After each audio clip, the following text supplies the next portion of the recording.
Magandang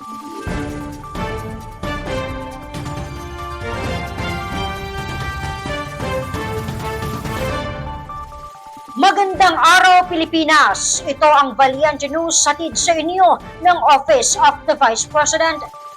Nagkausap si Vice President Inday Sara Duterte at Great Britain and Northern Ireland Ambassador to the Philippines, Her Excellency Law Office, sa naging pagbisita nito sa tanggapan ng pangalawang Pangulo sa Mandaluyong City. Narito si Brian Natasa para sa detalye.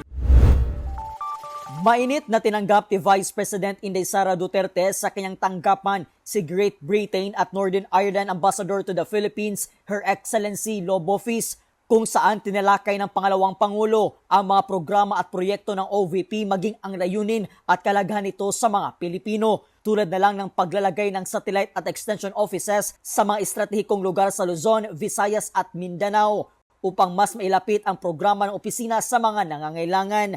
Nagpalitan din sila ng pananaw hinggil sa emergency awareness, health at education initiatives. Nagpasalamat din si Inday Sara sa ambasador sa suporta nito sa usaping pangkapayapaan, lalo na sa Mindanao. Handa rin anya ang opisina na tumulong sa embahada kung kinakailangan.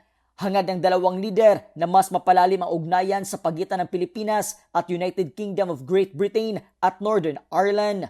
Ang United Kingdom ay ang pinakamalaking European investor sa Pilipinas. Ako si Brian Natasa, ang lahat para sa Diyos, bayan at pamilyang Pilipino. Valiente News. Abangan! Vice President Inday Sara Duterte nakipag-usap sa iba't ibang sektor sa Naga City, Bicol Region. Ako si Claudette Loreto para sa makabuluhan, naninindigan at matapang na mga ulat at impormasyon. Maraming salamat!